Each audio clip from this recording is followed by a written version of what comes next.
Prima di dare la parola a Jacopo voglio ancora ricordarvi che la TAV vogliono farla passare per Montecchio. E allora vi do solo due numeri. Un chilometro di TAV costa 158.712.000 euro.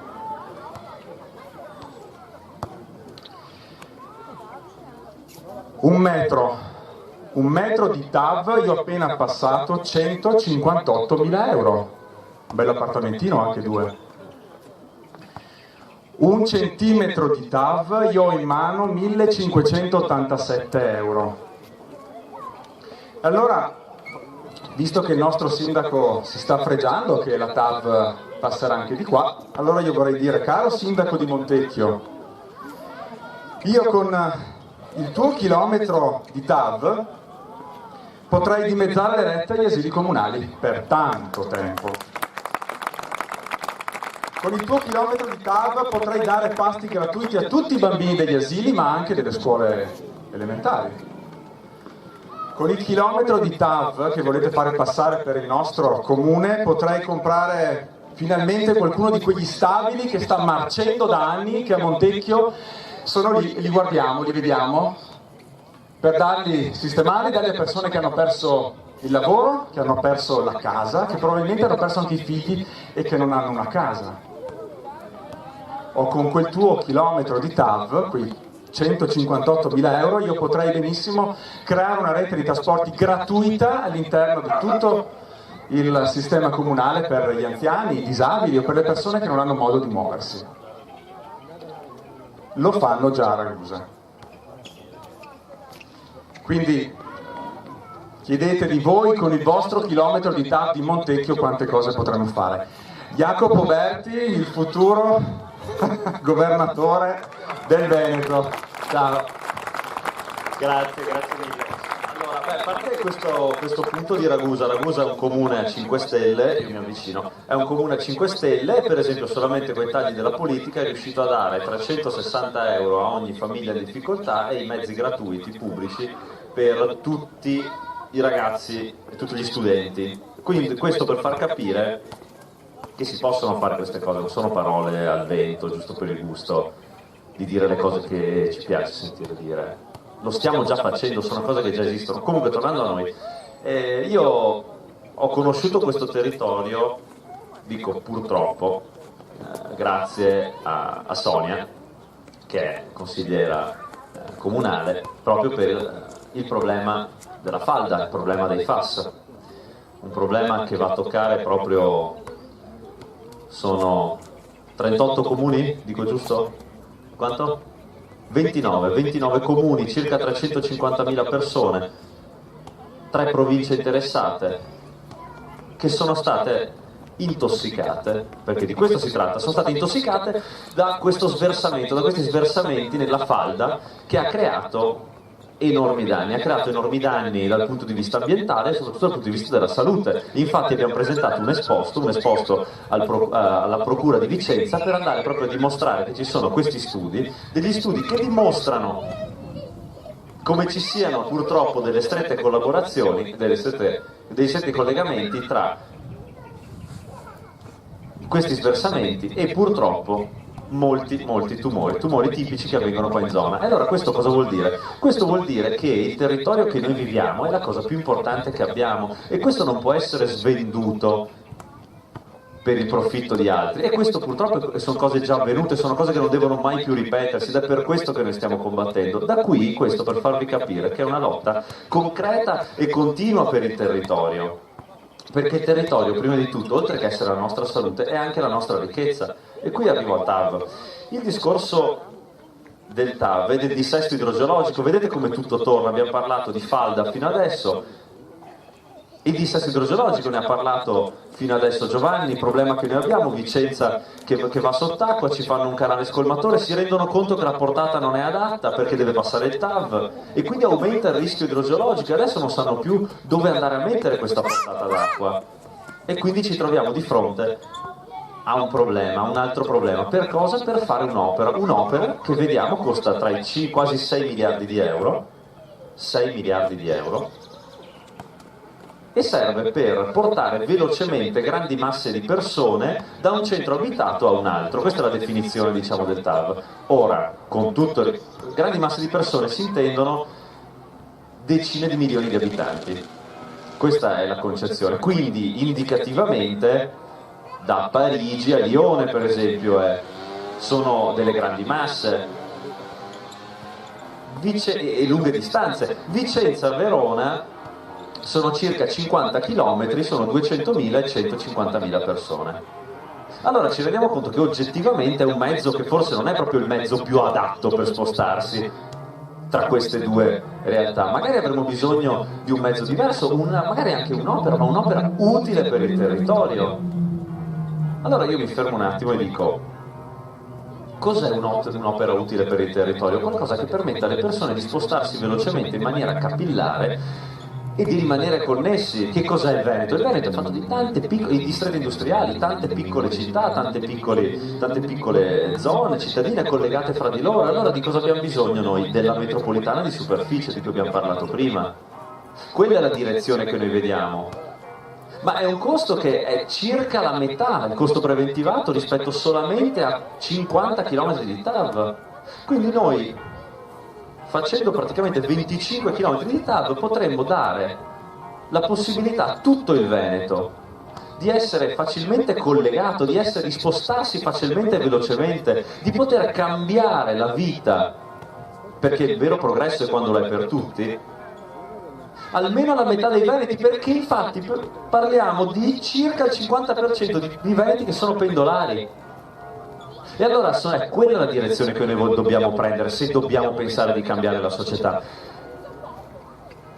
Questo è il punto. Il punto è che abbiamo bisogno di muovere le informazioni, non di muovere velocemente le persone da una città all'altra. E per quello torna il discorso della banda larga. La banda larga, con 2 miliardi noi cabliamo tutto il Veneto. Quando abbiamo cablato tutto il Veneto, diamo la possibilità ai ragazzi che escono dalle nostre università di rimanere sul territorio, di lavorare, perché hanno quella che viene questa sì che è l'alta velocità, ma l'alta velocità delle informazioni, l'alta velocità del lavoro. È una grande opera che guarda al futuro, non una grande opera col futuro alle spalle, perché in questo momento noi stiamo parlando con il TAV di un progetto del 1991.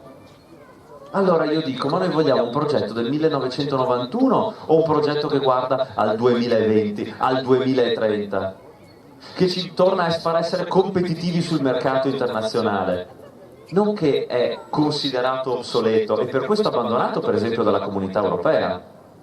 Allora, purtroppo, inoltre, tutto questo ci rendiamo conto che un ambiente come il TAV è anche l'alveo naturale per molta corruzione. Abbiamo visto quello che è successo con Incalza, è proprio la Procura di Firenze che è andata a coinvolgere un tratto di TAV su Brescia, perché è la situazione naturale, si trovano a loro agio all'interno di questi grandi appalti, e questi grandi appalti sono stati smascherati da quei piccoli rompiscatole che si chiamano 5 Stelle, che sono in Parlamento, sono agli atti della Procura di Firenze. E questa stessa cosa sta succedendo anche qua vicino a casa nostra, sta succedendo nella Pedemontana Veneta. Non so se avete seguito quello che è successo un paio di giorni fa, che è stata aperta un'indagine da parte dell'Agenzia Nazionale Anticorruzione, quella presieduta da Cantone, sulla Pedemontana Veneta. Non so se eravate al corrente. Bene, sapete da chi è partito l'esposto? È partito da un senatore di Vicenza del 5 Stelle che si chiama Cappelletti. Bene, questo esposto è stato portato avanti, quindi prima è stata fatta una denuncia, anche l'agenzia anticorruzione ha preso in mano e ha detto: caspita, fa pare che ci sia proprio qualcosa. Hanno preso e adesso stanno indagando perché? Perché ci troviamo di fronte al curatore speciale per la Pedemontana, che è una persona che è stata condannata per turbativa d'asta, quindi direi ha già per la media italiana ha già un ottimo curriculum per essere a capo di una grande opera, direi è già perfetto. Il direttore dei lavori è stato condannato all'interno dell'ambito dell'inchiesta Mose. Direi che siamo nella media italiana, perfetta. E queste sono le persone a cui vengono date in mano, degli appalti, un appalto che è iniziato con un valore di 1,8 miliardi, poi è passato a 2,3 miliardi, adesso pare che le nuove stime siano di 2,8 miliardi, chissà dove arriveremo. E abbiamo sentito di che cifre ci sono bisogni per mettere a posto il territorio, per dare i treni, si parla di 2 milioni di euro per un minuetto, avete presente il minuetto, il trenino quello a 2 piani per i pendolari, quello dove si entra a raso, dove possono entrare anche i disabili, ecco, uno costa 2 milioni di euro, ma voi avete idea solamente di quelli, senza bisogno di fare lavori strutturali, quanti potremo comprarne? Quanto potremo rendere facile muoversi sui pendolari, di muoversi attraverso il territorio, e invece purtroppo andiamo a spenderli qua. E andiamo a spenderli qua perché? Perché purtroppo il problema numero uno in Italia in questo momento è la corruzione. Non lo dico io. Il presidente della Corte d'Appello di Venezia dice che il problema numero uno in questo momento in Veneto è la corruzione. Perché lo dice? Perché dice che la maggior parte degli appalti sono viziati da questo male. Vi dirò di più, però vi voglio dare due dati per farvi capire la grandezza di questo problema. Allora, è uscito ieri, mercoledì, è uscito un report della Guardia di Finanza, questo per farvi capire. Allora, la Guardia di Finanza ha fatto a campione, ha preso 1 miliardo di euro di fondi europei proprio per essere investiti in infrastrutture, per esempio. Ha campionato 1 miliardo di euro e ha detto, benissimo, di questo 1 miliardo di euro come sono stati usati? 2/3 di questo 1 miliardo di euro sono stati dati a soggetti non preposti a riceverli, quindi già persone che non potevano prenderli per legge. Di questi la metà si sono rivelati truffe. Da queste truffe ne sono scaturite 15.000 denunce. Da queste 15.000 denunce sono emersi, scusate, da queste 15.000 denunce l'1,3% è finito in un arresto. Quindi il 98,7% l'ha fatta franca. E allora, cosa vi dice questo? Che bisogna rubare. Questo Stato e questo sistema insegna che al 98,7% nel 98,7% dei casi, lo dice la Guardia di Finanza, tu non verrai beccato, sarai riuscito a truffare la comunità europea e ti sarai messo i soldi in tasca.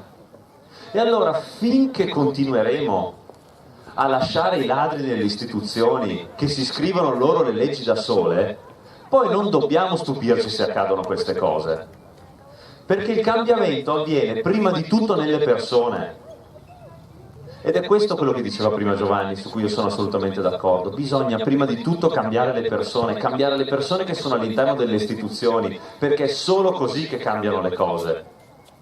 Non cambieranno grazie a un decreto legge, grazie a un grande pacchetto, grazie a qualcosa. Cambia attraverso le persone che sono dentro, perché bisogna mandare via queste persone qua che permettono che succedano queste cose. La politica cambia un modo di fare politica. Fino adesso vediamo, io ogni tanto dico che i soldi dei veneti vanno dati ai veneti e non alla politica, ma cosa vuol dire questo? Vuol dire che c'è un modo di fare politica, che è il modo di fare politica dei partiti. Cosa fanno i partiti? I partiti ci hanno insegnato che è una gara a chi prende di più, a chi riesce a mettersi più soldi in tasca. Poi c'è un altro modo di fare politica, che è il modo dei 5 Stelle, che hanno guardato oltre. Voi sapete, abbiamo rinunciato a 42 milioni di euro dei rimborsi elettorali, e i nostri parlamentari, rinunciando a qualsiasi tipo di privilegio e soprattutto dimezzandosi lo stipendio, hanno già restituito 11 milioni di euro ai cittadini. E allora,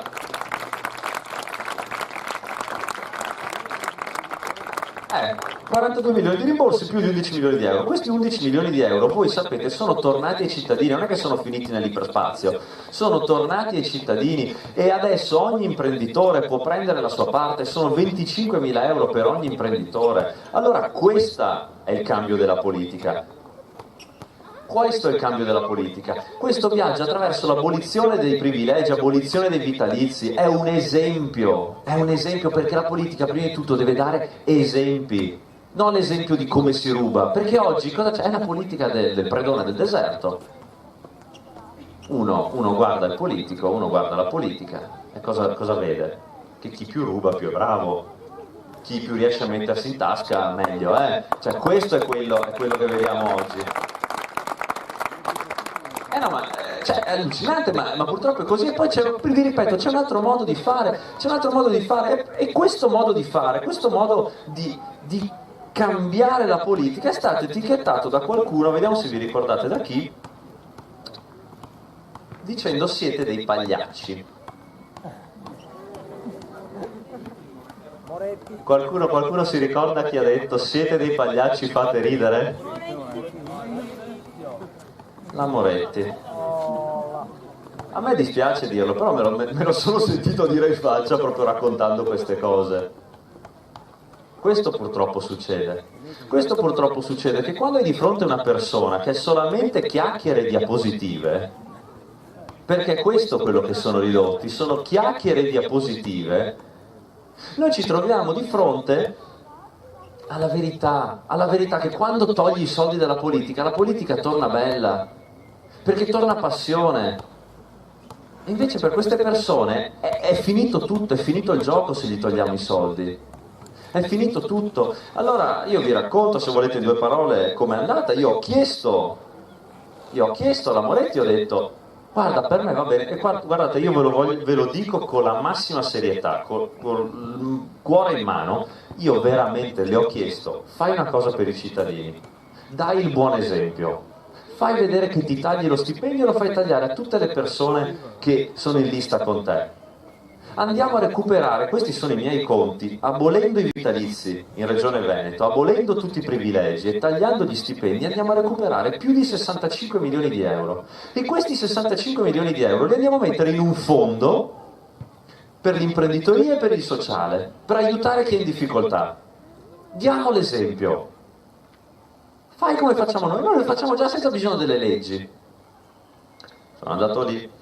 E prima mi ha detto che firmava, poi mi ha detto che non firmava, poi l'ho dato un appuntamento in un bar, lei non si è presentata al bar, sono andato a casa sua e ci ha dato dei pagliacci. E le brioche. No, perché il punto è questo, quando io sono arrivato là, l'avete visto anche voi, ma questo io non lo voglio dire denigrando, però a me è dispiaciuto. Ci credete che sono andato a casa dispiaciuto io? Perché io sono arrivato lì dicendo prendiamo un impegno per i cittadini, per chi in questo momento è in difficoltà. E lei mi ha detto, le regole del duello prevedono che lo sfidante decida. Scusate, ma che stai dicendo? No, ma, cioè... No, vabbè, ma ci rendiamo conto le regole del duello, la sfida politica? Ma la sfida politica di cosa? Ma questi sono i soldi dei cittadini che riversano in tasse, cavolo, ridalli indietro, altro che privilegi, questo è il punto. No, vabbè, ma allora bisogna capire che non è che siamo qua solamente a raccontare le disgrazie, perché quando io parlo della possibilità di riprendersi indietro questi soldi, uno mi dice, va bene, sono 25.000 euro, sono in 65 milioni, sono 2.600 nuove imprese che possono aprire in Veneto, 2.600 nuove imprese in 5 anni, 1,5, un'impresa e mezza al giorno, che può aprire in Veneto grazie ai soldi della politica. Quindi li togliamo dai politici, li rimettiamo in circolo e possono portare questi frutti. Questa è una proposta concreta, noi l'abbiamo messa sul tavolo e lo faremo appena saremo dentro. Quindi c'è una possibilità di andare oltre, ma c'è un sistema dietro, c'è un sistema di cui non si riesce ad andare oltre. Perché avete visto cosa è successo settimana scorsa, la chiusura di bilancio della Regione Veneto? Non so se avete seguito cosa è successo l'ultima notte per la chiusura del bilancio. Nell'ultima notte della chiusura del bilancio potete andare a scaricarvi sul sito della Regione se avete il buon cuore o forse insomma ve lo risparmio se volete risparmiare una gran brutta serata. Cosa hanno fatto l'ultima sera? L'ultima sera hanno preso e sapete che il bilancio mancavano i soldi, no? Hanno tolto dal bilancio 50 milioni di euro. 50 milioni di euro in una notte. Allora io che sono forse anche un rompiscatole, togliamo il forse, sono andato a tirarmi giù questi 50 milioni di euro e sono andato a leggermeli voce per voce. Io vi consiglio di andarveli a leggere, perché dopo magari posso sembrare io tendenzioso, però io trovo 30.000 euro per il pulmino della parrocchia, 40.000 euro per il circolo delle ciaspole del Bellunese. Ho trovato i tetti di tre quarti delle varie di canoniche, piuttosto che di tantissime altre zone del Veneto. Allora io dico, ma perché quei 50 milioni di euro venuti fuori in una notte non potevano essere usati in maniera diversa? Poteva essere deciso come andare a spenderli, magari proprio, parlavamo prima dei problemi delle scuole, sappiamo che a Mira hanno avuto dei problemi enormi, non riescono a tenere aperta una scuola perché mancano proprio i fondi per la messa in sicurezza delle scuole pubbliche. Allora i soldi ci sono, adesso per stare a casa l'ultimo mese e mezzo i nostri amici del Consiglio Veneto prenderanno 1 milione di euro circa. Cioè loro staranno a casa perché è finita la legislatura, prenderanno lo stipendio pieno e alla fine del 31 maggio prenderanno gli assegni di fine mandato per qualche centinaia di migliaia di euro. Quindi è un altro 1 milione di euro che viene preso e viene così, tout court, messo in tasca a queste persone che sanno già di non essere rielette, perché la maggior parte non si presentano nemmeno più, e danno quest'ultima razzia. Allora capite cosa vuol dire cambiare le persone? Cambiare le persone, e qua torno al discorso iniziale del territorio e del TAV. Questi appalti sono ricchissimi, sono appalti fantastici, miliardi di euro per loro, abbiamo visto, è firmato ovviamente da Incalza, vi ricordate Incalza, quello che è finito dentro grazie anche lì alla nostra denuncia in Parlamento, il gran visir delle grandi opere. Bene, allora Incalza firma il TAV, qua da noi sono tutti felici, le solite cooperative, le solite società che prendono gli appalti.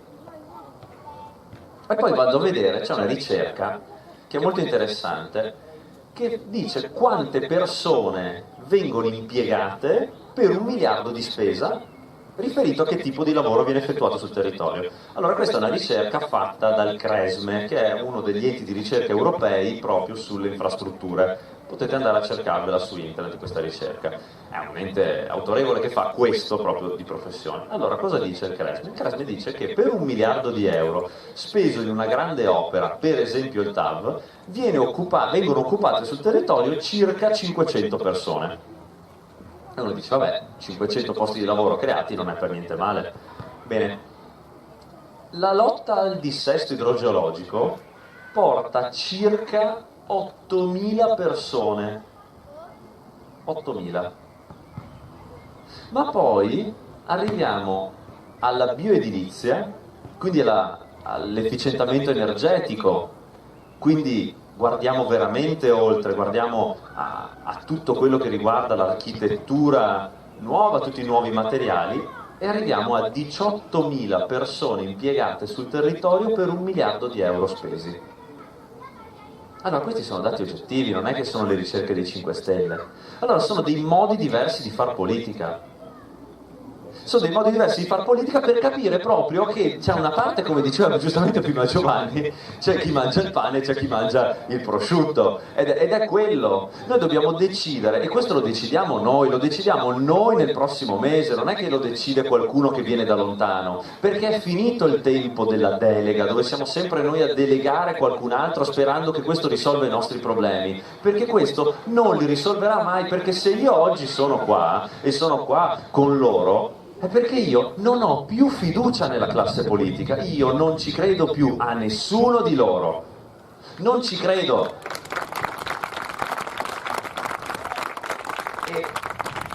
E questo non crederci ci porta a essere curiosi, a guardare dentro le cose, a capire che c'è una soluzione diversa, che non solo quella che ci hanno sempre passato, ma sta solamente a noi, alla nostra voglia di non essere di non essere pigri, di essere curiosi, di andare a tirarci sulle maniche, perché è questo quello che siamo noi, la gente del fare, dicono sempre, no? Bene, adesso è il momento di fare.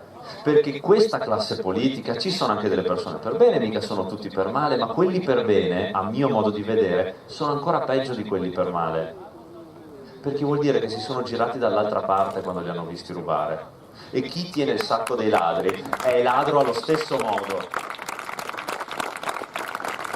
E quindi mi dispiace per loro, ma è arrivato il momento di andare a casa per tutti, ma lo dico senza cattiveria, senza astio, perché purtroppo è solamente la realtà dei fatti, è la realtà dei fatti che non siete stati in grado di mantenere un territorio, di farlo fruttare, perché sfido io a trovare un veneto che mi dice oggi nel 2015 di stare meglio rispetto al 2010, perché purtroppo questa è la realtà.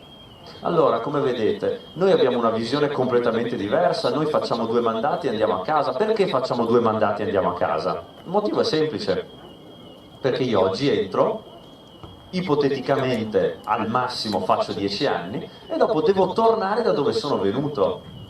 Allora sarà nel mio interesse aver lavorato il meglio possibile, perché se io avrò lavorato male, avrò alzato le tasse, avrò creato corruzione, sarò io per primo a subire i danni delle mie scelte scellerate. Allora questo è il cambio mentale, non io che entro, sto 75 milioni di anni nella politica, non pagherò mai più le tasse, me ne tiro fuori e muoiono tutti quanti. È questo, togliere i centri di interesse. Noi perché rifiutiamo i rimborsi elettorali? Perché? Perché noi andiamo solamente con le donazioni dei cittadini, che sinceramente se avete piacere mi fa anche solo che piacere, perché ce n'è sempre bisogno. Ma perché lo facciamo? Perché quando tu hai una grande lobby che dall'alto ti dà 20, 30, 50, 100, 200 mila euro, poi dopo quando sei eletto, toc toc, viene qualcuno a bussare alla tua porta e ti dice carino, ricordati che per fare tutti quei cartelloni che hai visto in giro, quel $500.000 di cartelloni, te li ho pagati io, è grazie a me che sei andato dentro. Quindi tu ti giri, e questo ha fatto la politica finale, adesso si gira e dice, è vero, scusa, dimmi cosa posso fare per te. Quando invece la tua lobby sono i cittadini, e le donazioni sono fatte da 2, 3, 5, 10 euro, e sono le persone che vivono nel territorio, e poi sono loro che vengono a bussare alla tua porta e dire toc toc, ehi, cosa stai facendo tu per me? Allora quello è il cambio della politica, quella è una politica dove il cittadino viene rappresentato e sono gli interessi delle persone che vengono portate avanti, perché torniamo finalmente a capire che i veri datori di lavoro dei politici sono i cittadini e sono a loro che noi dobbiamo rendere conto. L'altra sera, avete visto Gassman l'altra sera con la Meloni? Ha detto una cosa geniale. A un certo punto la Meloni ha iniziato a pontificare sugli immigrati, non agli immigrati, destra e sinistra, eccetera. Gassman l'ha sbranata e la Meloni, molto stizzita, ha detto: lei come si permette di giudicare? Mi si è fermato e ha detto: ma stai scherzando? Ma io ti giudico quanto voglio e io ti giudicherò tutti i giorni, perché fino a prova contraria sono io il tuo datore di lavoro e io sono qua per giudicarti ogni singolo giorno per quello che stai facendo, e quindi inizia a portare rispetto per me. Questo è il punto. Ed è questo che noi dobbiamo fare. Dobbiamo farlo in regione, dobbiamo farlo nel comune, dobbiamo farlo in Parlamento, dobbiamo far tornare a sentire la nostra voce come cittadini attivi all'interno delle istituzioni. Solo così e solo così potremo riprenderci in mano ciò che è nostro, quello che è stato tolto in questi anni. Quello che è stato tolto sono generazioni di persone che adesso sono alle soglie dell'età pensionabile e si sono trovati, grazie all'abbiamo visto, a una riforma Fornero, si sono ritrovati in una situazione difficilissima. E tanti ragazzi che non riescono a entrare nel mondo del lavoro. Perché non ci riescono?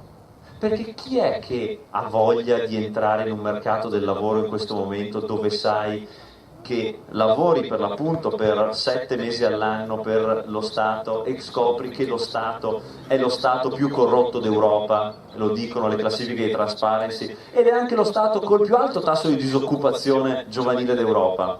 E guarda caso, le due cose sono strettamente collegate, perché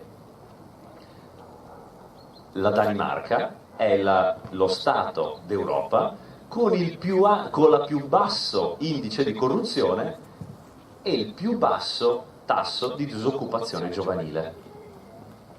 Allora è da lì che dobbiamo partire, dalle nostre priorità, da capire in questo momento che dobbiamo, ripeto, riprenderci in mano una moralità, una cultura anche della legalità e del rispetto del lavoro e delle persone. Questo passa da una regione che ha visto sotto il governo di Zaia, ha visto 35 arresti in Regione Veneto. Cioè, ma è possibile? No, ma chiedo io a voi, ma è possibile? 35 arresti in Regione Veneto e ancora non ti dimetti? E dall'altra parte ci vengono a fare la predica, ci viene a fare la predica la Moretti, che il PD ha appena salvato un mese fa lo stipendio e il vitalizio ai condannati. E ci vengono a fare la predica loro. E dall'altra parte c'è Tosi che dice no, perché la responsabilità penale è personale. Ma c'è il vice sindaco arrestato per corruzione, il suo braccio destro. L'antimafia, è arrivata l'antimafia, è arrivata la commissione antimafia a Verona, pare ci sia l''ndrangheta. Ma ci rendiamo conto di dove stiamo andando a finire? Ma come facciamo a non alzarci ogni singolo giorno? E a capire che come ci sono stati 40, 50 anni fa, ci sono stati dei ragazzi che hanno combattuto per liberarci. Oggi dobbiamo essere noi per primi a combattere per liberarci da queste persone, in maniera democratica, dentro le istituzioni, rispettando se volete anche le loro regole, ma non potranno mai, e sottolineo, mai fermare la nostra voglia di cambiamento. Grazie.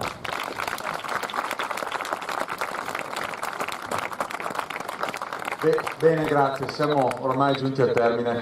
Volevo ringraziare Jacopo Berti, il senatore Endrizzi che si è un attimo appartato e sta per scappare, deve andare a Roma. Chiudo con un piccolo motto che noi ci diciamo in questo periodo: il 31 maggio, prima di andare al mare, vai a votare. Riprendiamoci il nostro territorio. Grazie. Chi ha piacere di rimanere in contatto con il Movimento 5 Stelle del territorio può lasciare la sua mail qui al banchetto e riceverà settimanalmente quello che facciamo, dove siamo e i contatti che abbiamo. Così sapete come ci stiamo muovendo qui tra di noi. Grazie ancora.